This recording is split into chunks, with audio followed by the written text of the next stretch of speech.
Okay, recording in progress. All right, I'm now signing into Zoom, and then if I can sign into the Zoom.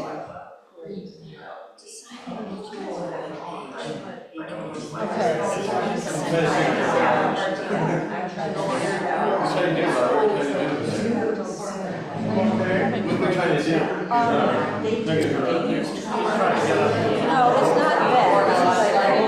Oh, I don't want to link. Okay, so how do I sign in to the Zoom?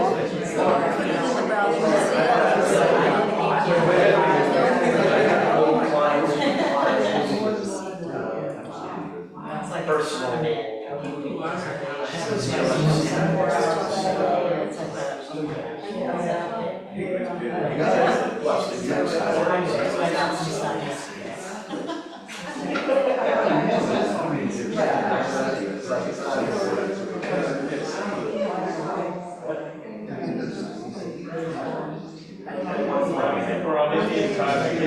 I apologize, everybody.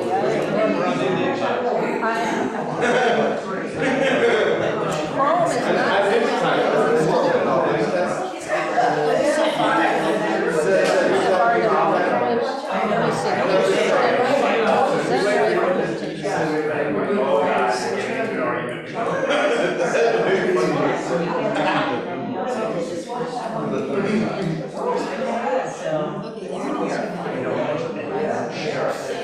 Sunday morning.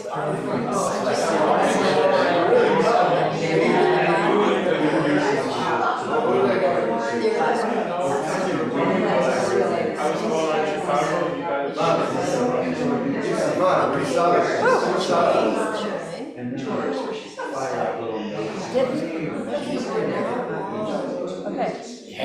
So now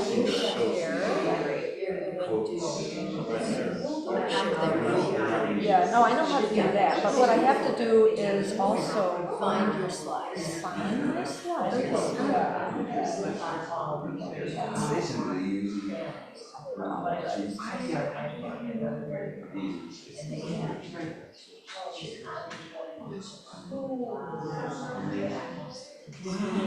ready to go? I hope so.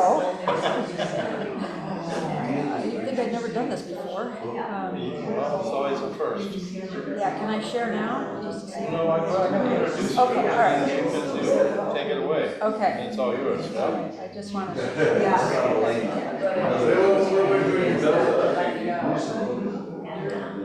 Good morning, everyone.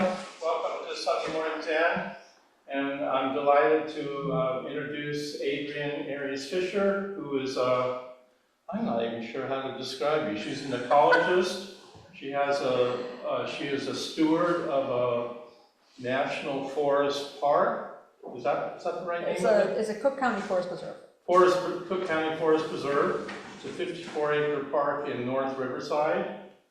And I'm really happy that she's giving a talk today about her work, Sentient Beings of National. Yeah, here, I'll give you the title. I changed it so many times. It's a good thing, as I was saying, this is practice, right? Yeah. This is what we do. It's all yours. Okay, all right, let me see if I can, it's definitely practice. All right, now, here we go. Let's see if I can share, first of all. Oh.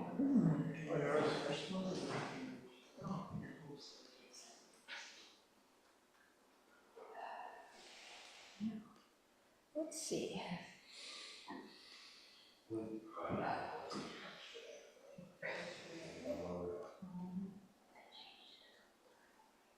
It's going to take me a minute not being.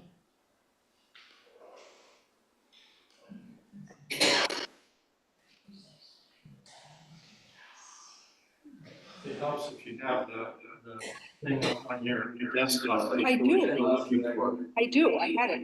You're probably in the wrong. There we go. Okay. Yeah. It says your screen share. You already did that.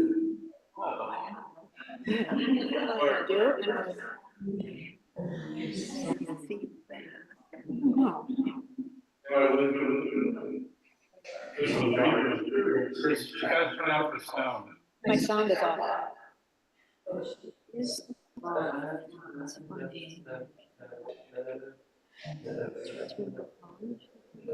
Yeah, can you just click on that? The presentation. Yeah.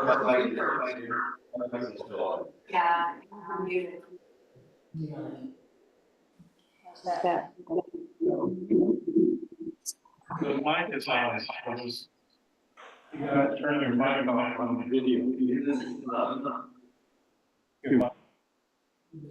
It's not. I just turned it on. Okay, now I'm going to attempt to share. I apologize. I've been suffering from many technical issues trying to put this presentation together. So it's not surprising to me that this is happening at all. Are there going to be PowerPoints? Should we be facing the screen? Yes. You can face any way you want. You don't have to look at the PowerPoint. Look at the screen or look at her or look wherever you want. What? She is trying to share slides. Yes. It should be about 20 minutes long, she said. That's why we did it this way. Okay, here it comes, Adrian. Yay. Now, if I can just get to the slideshow part. There, okay, we did it. Okay, and I should say that it was difficult to, I've been beset by technical difficulties. Because I started this presentation in Google Slides, which I then downloaded into PowerPoint, which then when I tried to reopen the PowerPoint, wouldn't open because it turns out Google Slides and PowerPoint do not like each other very much. As my tech brother-in-law, who saves me at all times, informed me after this happened. So anyway, so yes, I am Adrian, formally Adrian Ayres Fisher, and I have been a volunteer with the Forest Preserves for over 25 years. I've always been a gardener my whole life, since like the age of 3, when some people gave me some marigolds to stick in the ground. Then I became a native plant gardener and a master gardener, and I've had a lot of training in various things like botany and ecology and other things like that. But I've also have a liberal arts degree, reaching back long ago, while I was reading 18th century literature, I was the person that was reading up on 18th century landscape gardening sort of at the same time, just as a break from Alexander Pope, you know. But anyway, so that was a long time ago. But anyway, my life never changed. I'm still kind of going along.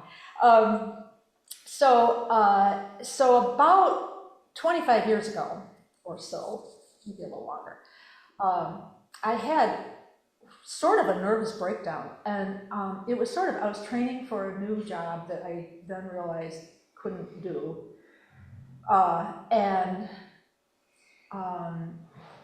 I went through a period of months where it was like the trees were talking to me. Like every time I go outside, I was like, hey, what are you doing for us? You know? And at that time, you know, Bill McKibben was writing The End of Nature, and you know, climate change was starting to, people were starting, you know, Michael Mann was like sitting in front of Congress, yelling at Congress about climate change, et cetera, et cetera. So anyway, I knew I had to change my life. So I did. I stayed married. I still had children. You know, I stayed in the same house. But I switched what I was teaching. I became an English instructor at a community college and changed pretty much the whole way I taught English. It became basically environmental studies through literature and rhetoric. And then I became a sustainability coordinator for the same college. And I was volunteering with the Forest Preserve all this time and taking all this training because I knew I was going to retire sometime. And I did, which is probably getting a lot about me. Now I have to see what I can do here. Okay, let's see if this works. That's not working. Aha, okay. So I took a lot of training. There's a lot of training you can take with the Forest Preserves if you're interested. And I qualified to be a leader, and I qualified to be a steward. And then when the pandemic came in 2020, I'm sure you all remember March of 2020, really, probably better than you want to. We were all sent home from this college, go home and work. And at the same time, my daughter became catastrophically ill, and I had to go to Kansas City. And I realized at that time, and I also discovered I liked being at home, I have this garden, I can cook, not sitting in a little office. So I thought, wait, I'm old enough to retire. So I did. And I called up my friends at the Forest Preserve and I said, I'm gonna retire. And they said, well, we have a spot, go look at it. Never had a steward, just go look at this place. So I said, okay. I mean, what else did I have to do? And it turned out to be National Grove Woods, which is that square map on the slide. And you can see Des Plaines Avenue on the right and First Avenue on the left, and you can see how the river curves around, and that's my place. So if you want to come next week at 10 a.m. on Saturday, you can take 26th Street, which is at the top of the very top, and just before the river, you turn south. There's a little sign and a little road, and you turn south and you can go into the parking lot. It's kind of hidden away. It's not one of these, like if you go over to Thatcher Woods, everybody knows where it is. It's big, it's 450 acres, there's lots of people there all the time. Well, National Grove is not like that. It is also, I'm just gonna talk about the ecology a little bit. It's also what's called a floodplain forest. Which means that its natural condition is to be muddy and wet, and that has ramifications for climate change and other things. One thing it does is it helps absorb floodwaters from the Des Plaines, so that they don't move all the way over to where you see the buildings, which that's one reason it was never developed, because it floods. If there's not water there on the ground in certain areas, then I always start to worry. But it's 75 acres, actually it's a little more, and then there's about 50 or more acres of land that I'm working on with a crew of volunteers in consultation with the Forest Preserve ecologist, given supplies by the Forest Preserve. So thank you all for voting, whoever voted for the referendum, because that's way they can, 2 years ago, because that's how they can afford to do what they're doing. And then there's some wonderful, wonderful volunteers. And the reason that red-shouldered hawk is up there is because the first year we started clearing out buckthorn, which you'll see a lot of in a minute, and I was walking up a path one day and there was this young red-shouldered hawk and it was flying like right ahead of me. I was just walking up a path and there it was, and it was looking down at me and it was, talking to me. I think it wasn't too sure it really wanted me to be, it wasn't sure. It was young, it was a young bird. And as we cleared, this young red-shouldered hawk found a mate. And they moved in, they set up housekeeping, and they've been there ever since. So for 3 or 4 years now, they've been there. And they tend to hang out in an area by the river where we've been clearing. And when we show up to do work there, because it's a kind of a 2-year project so far, they kind of move over, they yell a little bit, then they move over, and they look down at us, and then they move back when we leave, because they really like to roost there. And I'm convinced that they recognize me because I wear a red coat and I'm there a lot. And they're not dumb birds. And they, what it turns out, I was asking the ecologist about this, and he said that they love open woods. They eat rodents, they eat toads, they eat snake, I don't know, well, there are no snakes, but you know, they eat small things that are on the ground mostly. And if you can, I've seen them flying, literally flying through the woods. It's quite amazing. But anyway, so I consider them, though, that pair to be sort of a totem bird of National Grove, because they showed up when we started and they seem to be really happy with what we're doing. So that's that. So let's see if we can move on. Okay, so as I said, National Grove is very wet. And this is, I'm going to take you kind of through the seasons. This is spring, and what you see water on the ground. That's a vernal pool, and a lot of it is like that. And then on the left, you just see a few things. The first plants that ever come up, it's like in late February often, are the skunk cabbage on the left, on the lower left, which are quite remarkable. They have little heaters inside of them, so they can literally melt snow in order to bloom. And then there's sensitive ferns, which are very characteristic of wet woods. And then at the top are what's called bladdernuts, which are one of my favorite bushes. And they have little beautiful yellow-pink flowers, or no, pinkish green flower, no, greenish yellow flowers, sorry. And then they make these beautiful little papery kind of lantern-looking things. They're just wonderful. And these are all very characteristic of wet woods. And it turns out that this is like one of the highest quality sites for a floodplain forest in Cook County.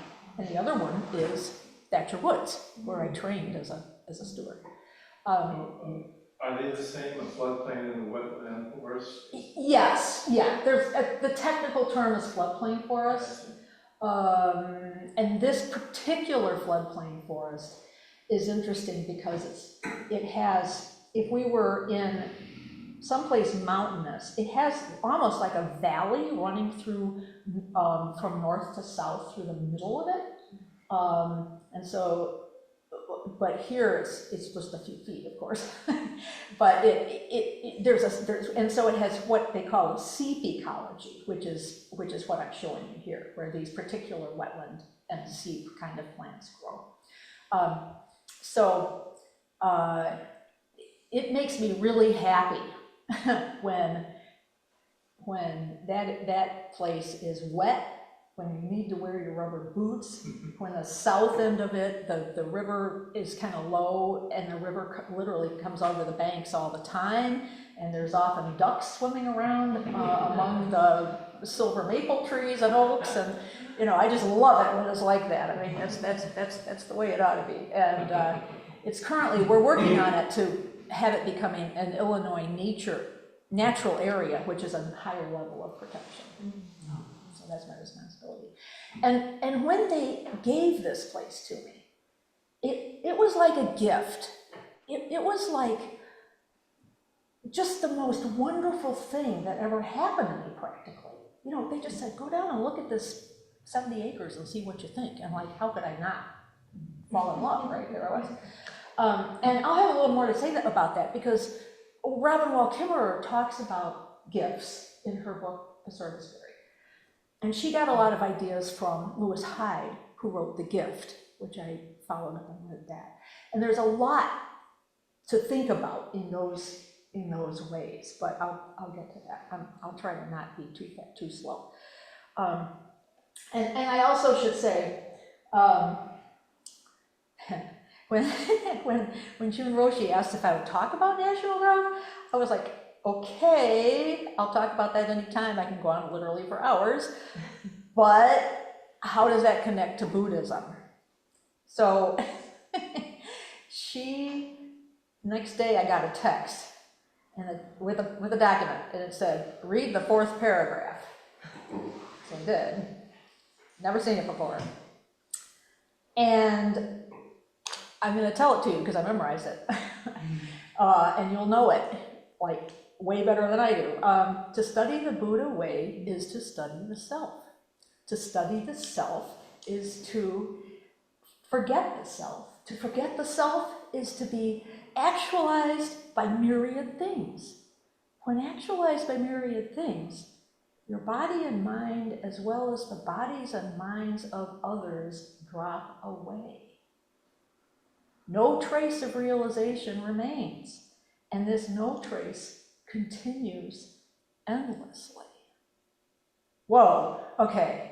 I've read some Dogen, but I had never read that before. And I noticed it was a document, so I read the whole thing, or at least I tried to read the whole thing. So this talk is kind of a journey for me, because since she sent me that text and I downloaded that document and then I got my husband to print it out, I've been reading that text pretty much every day, parts of it, since, when was that, March? A couple months now. And I memorized that part because then when I'm meditating at night, I say it to myself, you know. And so then gradually, I started making notes of it, and gradually I started to see some connections. And the other thing that I should tell you is that in my life, starting from when I was a child, I've been very influenced by Native American ways of thinking. Through study of literature, through classes, through knowing people. And that continues to this day. And so for me, it was also like, okay, so Native American people say these things about how to approach an ecosystem. And Buddhists are saying these things, Dogen's saying this about myriad things and sentient beings. And okay, so I have to find a way to accommodate all that in my own brain. So that's been the process I've been going through for the last couple months. And it's been really interesting. I did find some parallels and I should also say that I'm a really literal person. So when it's, you know, we say we're saving sentient beings or we're freeing creations, well, I'm out there doing it. You know, I'm not like thinking metaphysically at all. You know? And so that's a little bit more about myself. So yeah.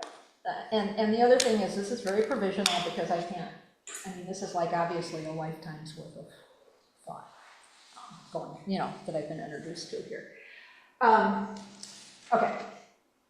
So, let me go on to the next slide. I'm sorry. All right. So this is more spring. Like I said, I was taking you through the seasons. Now there is a pond at National Grove, and it actually sits a little higher than the Seep does, which is kind of interesting. And this is the pond is cool because there's ducks. I don't take good big landscape photographs, so you're going to see a lot of little short things, little small things. But if you look on the left, you will see actually tadpoles, little blobs are tadpoles. There is a bullfrog in the center of that green, and that day he was exactly the color of the duckweed that is on the pond. And the duckweed is, just by the way, the smallest flowering plant in North America. And ducks actually eat it because the pond is sometimes covered by duckweed and sometimes not, depending on what ducks show up. And then just some cute little frogs. You can see their little eyes. So yeah, so more spring.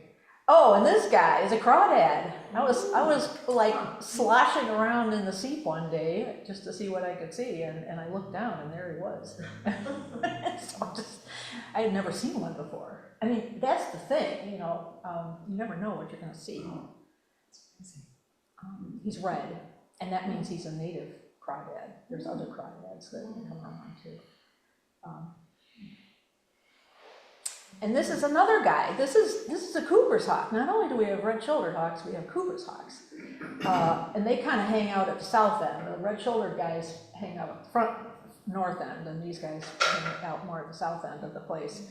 And they also are an open woods dwelling species, and they live in Oak Park actually. And I don't know if you've ever seen one flying, but I've seen them, you know, they'll just right below the tree canopy, above the cars, you know. It's kind of amazing. But anyway, they're there.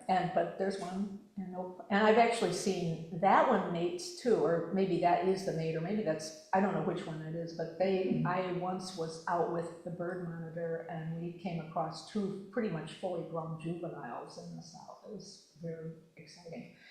And all bird pictures are courtesy of my bird monitor, Judy Chesky, who is also a fine photographer. She has a lens that's about this long. We walk around and look at things. The other thing is that once a year, in the spring, there's a plant called garlic mustard that we pull, and you can actually make pesto out of it.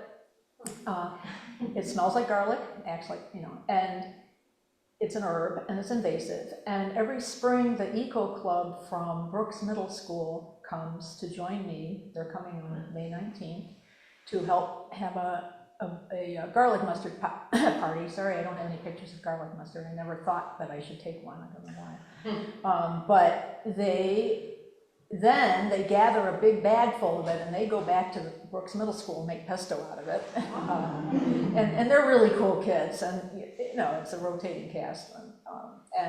That particular day, there was a snapping turtle walking across the grass going towards the river.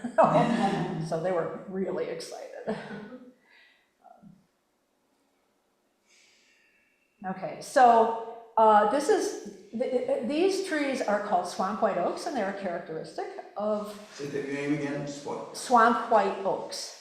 Swamp white oaks. Yeah, Quercus bicolor. And they are characteristic of what areas. And I should back up a little bit, because I'm not talking about a couple things I meant to talk about, because I'm really engrossed in looking at these pictures of the place I love. But I should say that what I did before, because you couldn't have work days during the pandemic at first. Couldn't run power tools, couldn't have volunteers in, my husband and I were allowed to go out and we could do a little bit with hand tools if we wanted to. I spent an enormous amount of time out there just sitting, just getting to know the place. There's a book by a guy named John Young. It's called What the Robin Knows, How Birds Reveal the Secrets of the Natural World. And he's a naturalist, and he also trained with indigenous people. And he says, if you want to know what's going on in a place, you need to just sit. You need to just go out, because it takes a while for the birds and the other animals to figure out that you're okay. So you have to sit. And that doesn't mean sit with your cell phone. It doesn't even mean really sitting with your little notepad. It means sit. And when you sit, at least this has always been my experience from childhood on. I didn't have words for it, so I used to think of it as isness, because if you're sitting in the woods and you're sitting in a place, the isness, the whole gestalt of the whole place, just all the living things all around you, just kind of surrounds you. And I didn't have a name as a child for what this was. So and even as an adult, and then later when I think it's called thusness, the Buddhist. So I sort of correlate those two things.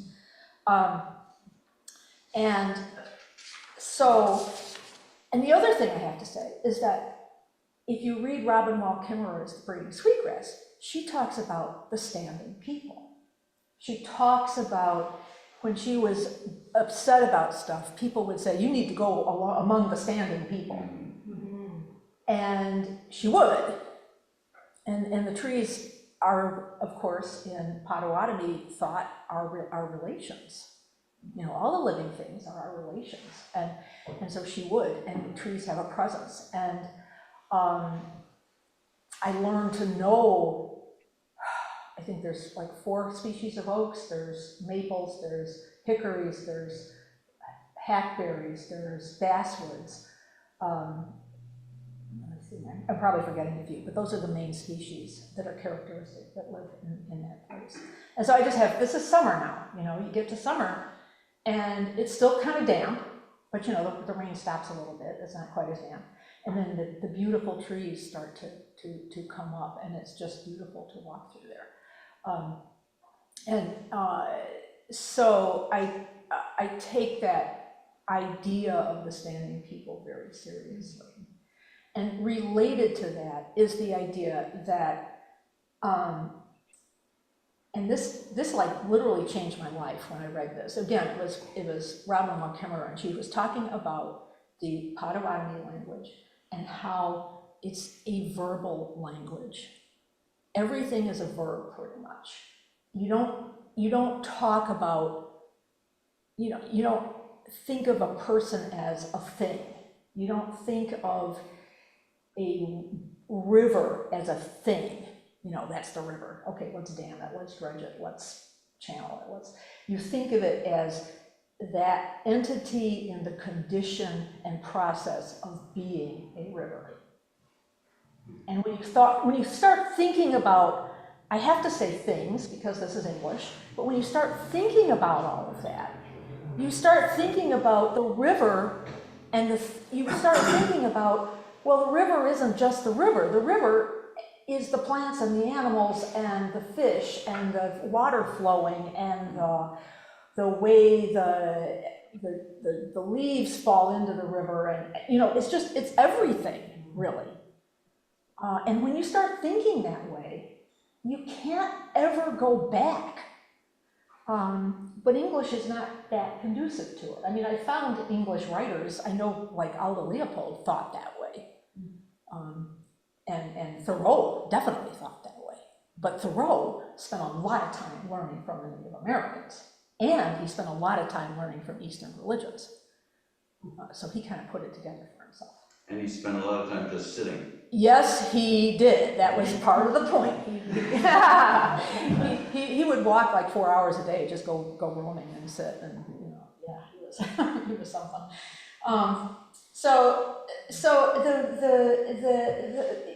what I said when I wrote in my notes was that, you know, when you're thinking about all of these, they're part of the web of life at National Grove. But in turn, this web is nested within the larger web of life and the region, and that in turn is part of the web that operates at national, hemispheric, and ultimately the whole biosphere. It's nested systems, it's what it's called. And then I said, you could call it Gaia, or Gaia, because that's what they're talking about when they're talking about that. And at each level at National Grove, this web plus abiotic factors, weather, disturbance, rock, soil, you could call these, and all the interactions, they create patterns over time, so it's not ever the same. You know, like the ancient Greek, whose name is escaping me, he said, you never step in the same river twice. You know, it's just changing all the time.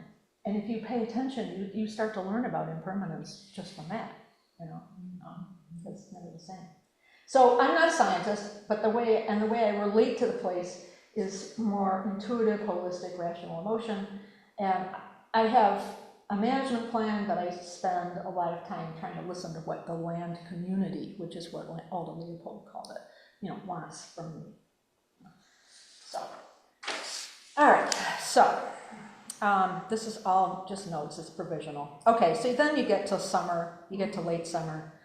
We have deer. The male deer grow their antlers. Their testosterone just increases exponentially. And then they get, yearly, you know, it's a yearly cycle. And then they grow their antlers, and then they get a little aggressive, but, you know, but anyway, and then you see, there's also some of the flowers, bellflower, wild golden glow, you know, it just becomes, again, a different place, and there's some late boneset coming in there too. And then you get to late summer and fall, and in the summer we don't use chainsaws, but in the fall, September, we start cutting buckthorn. There's 38% of Cook County woody material right now is buckthorn, and I'm not going to talk about what it does to the ecosystem, but anyway, we spent a lot of time cutting it. We do other things too, but in the fall and winter, that's what we do. So these are just some pictures of some of the volunteers. You can see the buckthorn, which is the wood, not the big trees, but those kind of black lower trees in the background. Then there's a work of some people cutting it. And then you can see the stumps right there. That was the next spring in that spot. And amazingly, as you can see, where nothing was growing, you see how there's not much growing underneath those trees on the left? Okay. Amazingly, when they get white, in my place, the native plants come back. And then on the right, you can see further growth. And that is what a floodplain forest should look like. It should not look like a bunch of buckthorn and nothing growing on the ground. And the buckthorn does not regenerate when they cut them back that way? Well, we use herbicide very responsibly. But I am also experimenting right now with a non-herbicide way of managing them, and I will be reporting, which seems to be working, so I'll be reporting to the Forest Preserve about that this summer. More summer pictures. These are things that my friends saw in the late summer, early fall. That's a wood duck, which is one of our most glorious ducks, and little warbler. I don't know the name of that warbler. And then the chicken of the woods, which is a fungus that grows on trees in the woods. This is another shot. Late summer, early fall. This is literally a buckthorn tangle. Wow. Then we go to work. Those on the left are two of my favorite chainsawyers.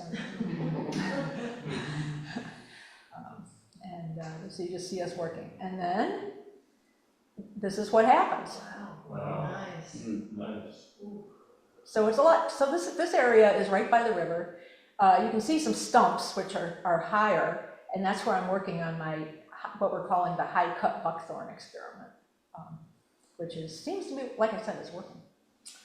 And we're not using herbicides. And this is later in the fall. This coyote and a hickory. Hickories are wonderful trees. This is bitternut hickory, and they just flare out yellow gold in the fall. They're just amazing. And then winter comes. We have deer. That owl, the owls, you can see the owls instead of having them hidden in. And then there's some more people, because we burn a lot, In the winter, you want to burn because it's cold. I don't think I could manage crews if we didn't have fire, because you got to be able to get warm, and we have little snacks, and we heat up cider at certain times. So we have a good time. And then just a couple more winter shots. That's the river. There's a river path, and that's just that's the high cut buckthorn area that's about February. Then, guess what? It all starts over again. So that's the end of my slideshow. So I just want to quickly kind of breeze through a few more of my notes. You can end the slideshow. Okay, all right, I will do that. Stop share.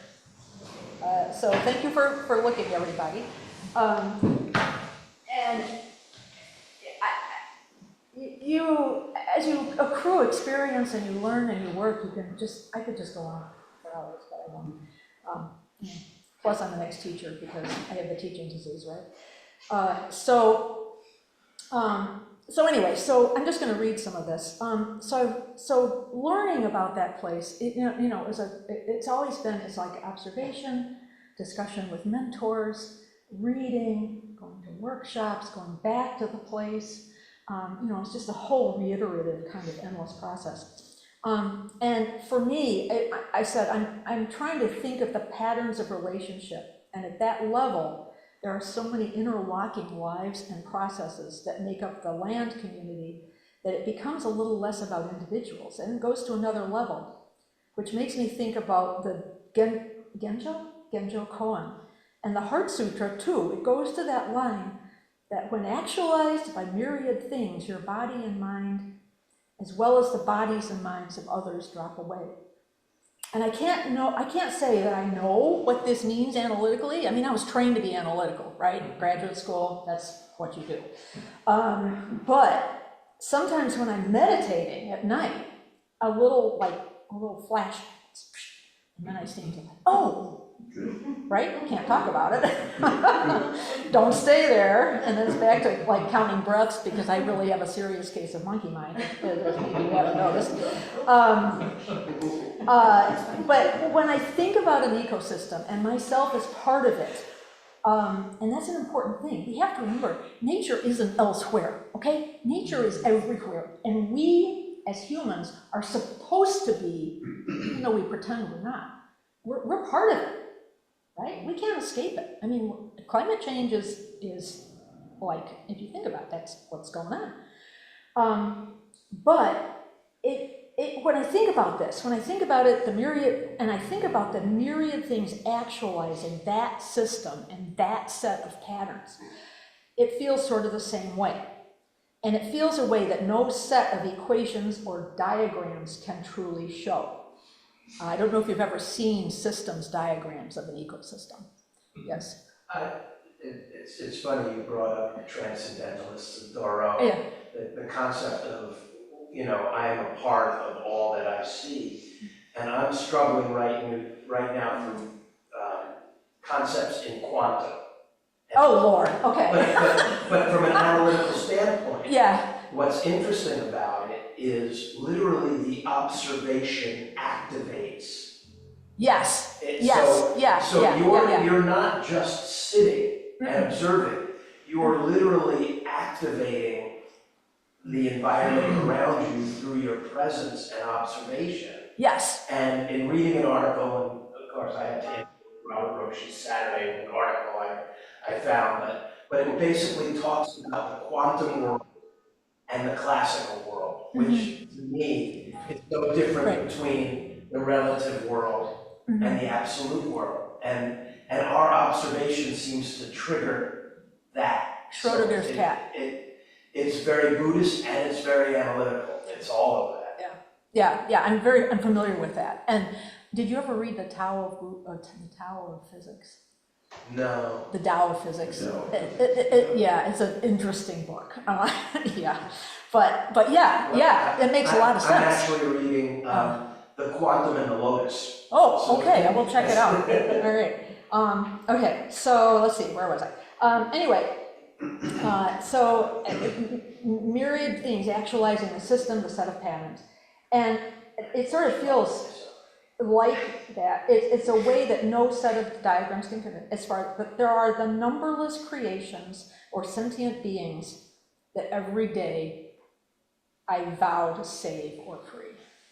And there's a whole other discussion to be had about what that means. But anyway, I suppose this is all analogy in a way.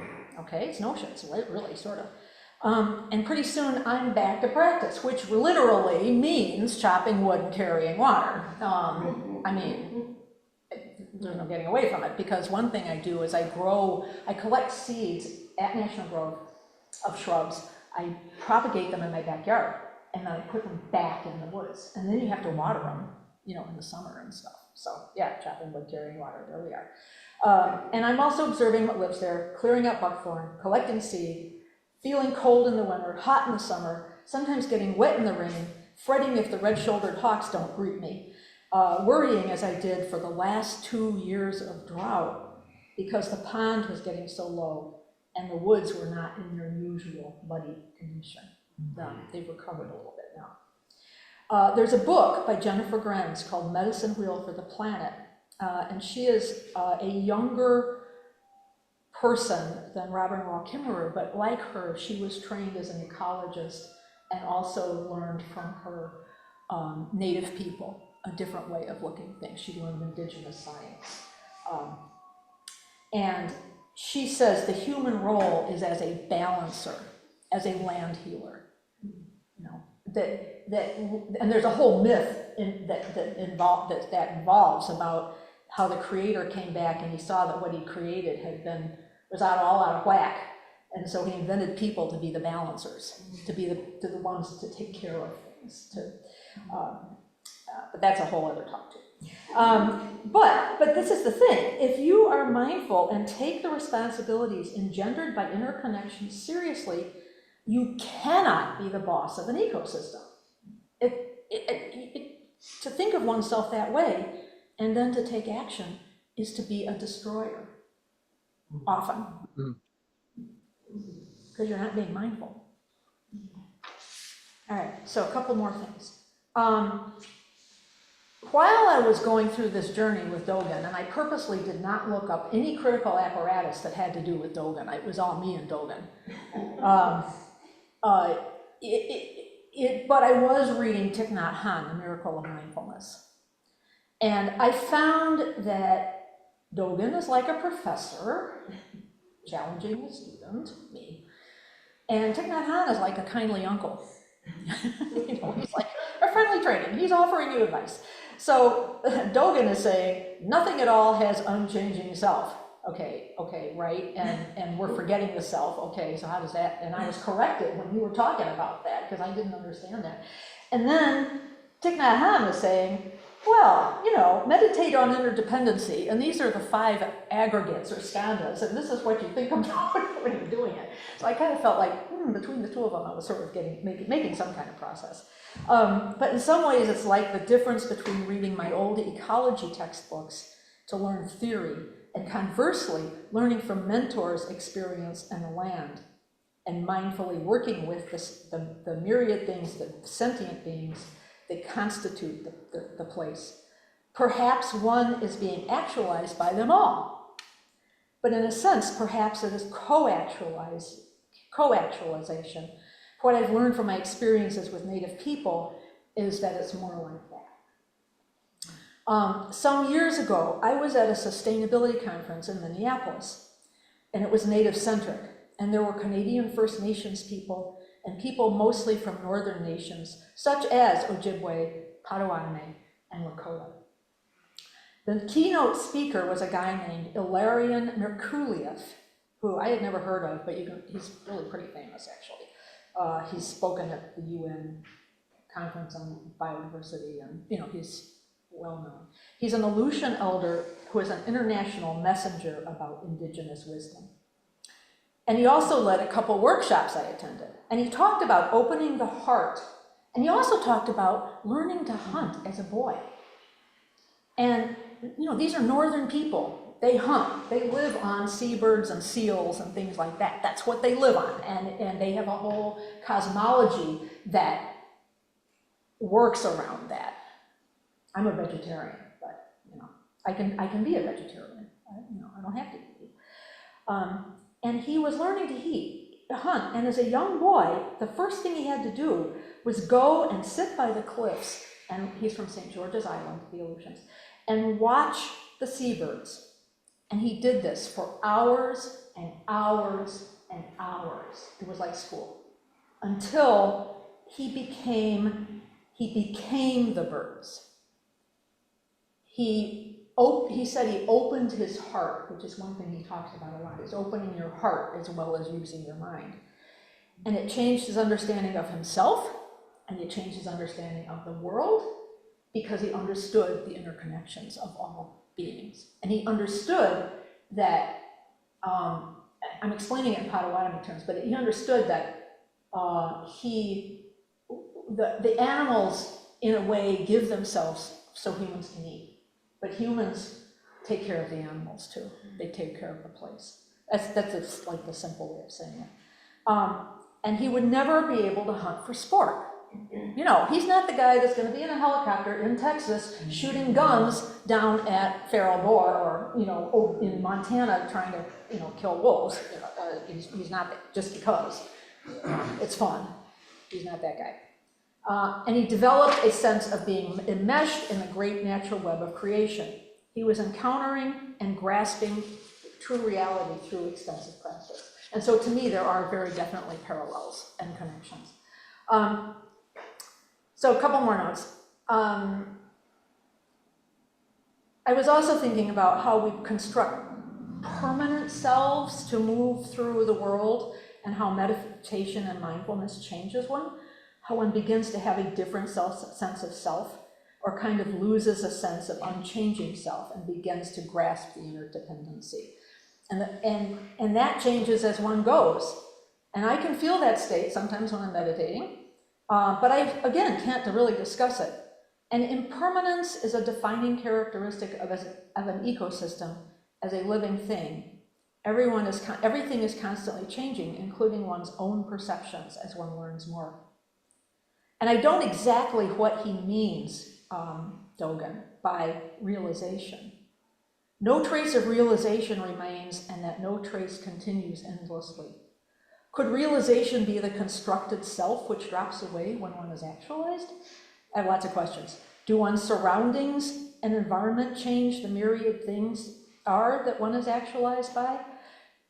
So if you're actualized by the myriad things in your office, is that different from being actualized by trees and plants? What does that do? If one goes among the sentient beings and myriad things in a natural setting, does the actualization feel different? Because you become different, because you are absorbing more of those elements into your no self, really. And if one becomes aware of the living sentient beings around one, feels the presence of a particular bird, for example, or certain trees, senses the interrelations, how does that translate as no trace of realization? But we have to live in the material world, we have to do things, but maybe you carry this no trace always with you, this little bit of what you've experienced is you, I don't know, I'll probably get corrected somehow. But you are always aware of no self, because being in the condition of actualization, the quality of mindfulness is different, and how you move through the world is different. At any rate, mindfulness and a sort of forgetting the self really does happen, as I've experienced. It relates to what I've learned from native teachers and relevant books about relating to plants in an ecosystem, and how I actually think about and experience what it is I do. And now my experience so far of Buddhist practice. So often the thinking isn't the thinking, it's more of a whole body way of being and doing. And much of the time it's not thinking in the logical, calculating way we often think of as thinking. It's much more associative. And I just finished by saying, I feel as though I'm walking through a Dharma gate right this minute.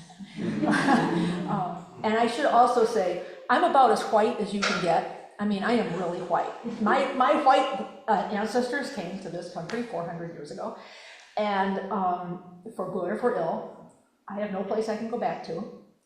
And I also am very, very, very careful not to appropriate what I'm learning from Native Americans and other people. I learn, and as Robin Wall Kimmerer wrote, if you are a person in this country, if you are coming from somewhere else, if you are as what she calls a settler, if you're an immigrant, but you learn to love the land and you learn to care for the land, then you are a naturalized citizen in those terms as well.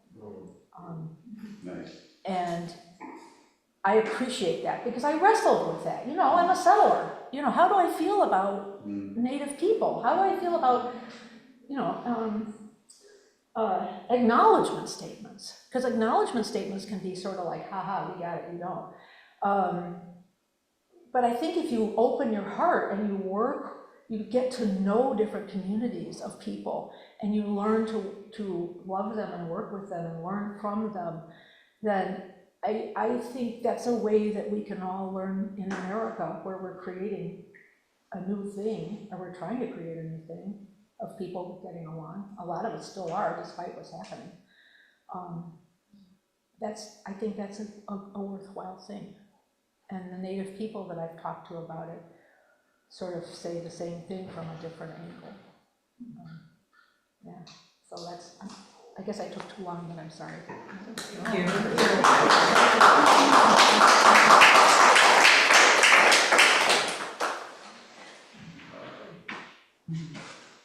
So this has been a journey.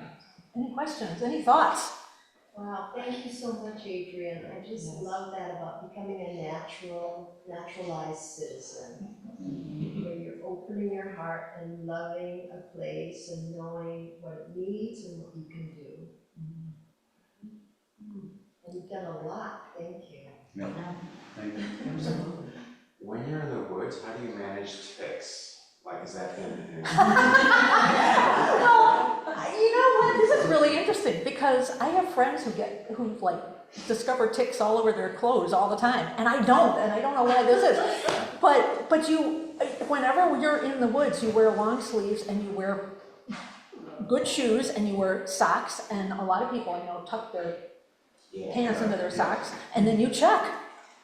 I had one tick in like 10 years ago, and I mostly don't. And I also often, when I'm there, when it's wet, I will wear high rubber boots that I tuck my pants into. You just have to be aware. And just check. A friend of mine, he manages a prairie, and he said the other day he came out of the prairie and there were like 5 ticks on the bottom of his pants, you know. I don't know. Yeah. But I somehow have not. Watch me get one the next time I go. But if you stay on the paths, you know, and you dress appropriately, it's usually, and you wear like a hat of some sort, it's usually not a problem. Any questions, thoughts? Everyone's smiling at me, that feels good. Can I say one thing? Thank you so much. This was so fascinating because I grew up in North Riverside, and I know the Salt Creek Forest Preserve like the back of my hand. Well, at least I used to. It's all changed now, but I never really visited National Grove. I remember riding my bike through there and it's like, oh, it's a parking lot, and I didn't really go any further as a kid. So thank you. This was great. Well, now maybe you will go. Anybody else? Please. Just the concept of it, like I'm just thinking in my mind, like the balance between you just let it be versus I'm totally new to all the preserve and what it takes, and so it's fascinating to hear everything that you do. But us going and maybe cutting the trees or doing something, is that the right thing to do, or like what is the purpose? Because I also think like we need to kind of let it be, don't do anything. Things will find on its own, rivers or trees or plants. Like how do we? Well, how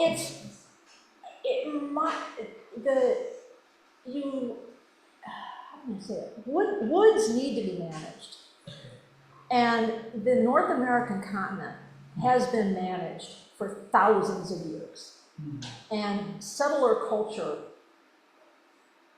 kind of wiped that out. I mean, even the knowledge of it. And when people came to this country, white people and people from other countries came to this country, they thought they were entering a wilderness, but they weren't. One reason that the lands were emptier than they should have been was because white people's European diseases came ahead of the Europeans. You know, they landed on the East Coast, and then the diseases just traveled and wiped out villages and towns. And the continent was managed in a way, like on the West Coast, the salmon weren't just there. The people that lived there would take salmon eggs and they would seed them into creeks that didn't have salmon, and they would manage it that way. In the middle part of the country, there was an area somewhere in Missouri, Arkansas, that was kind of bear country.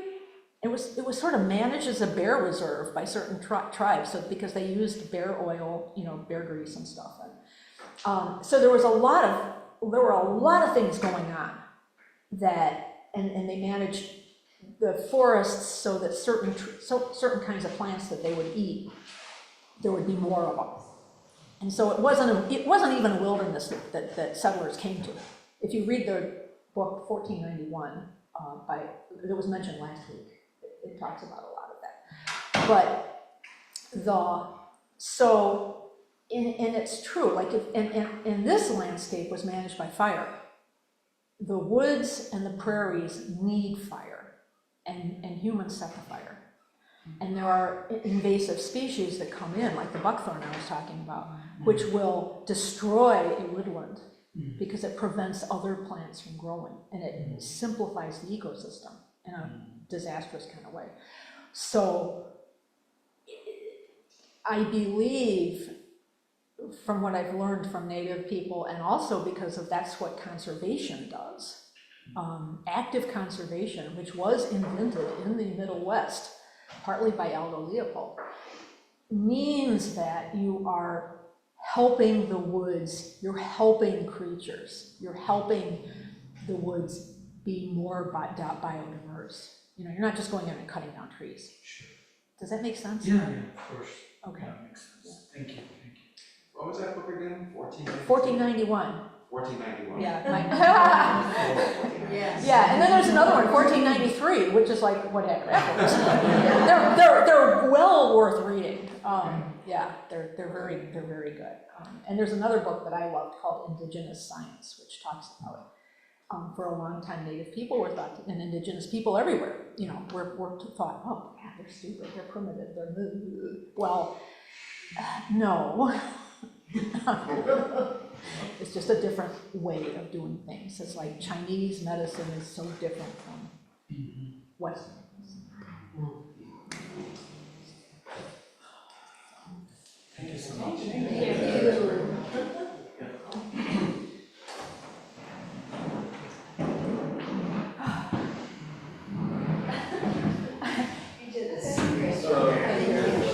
So correct me.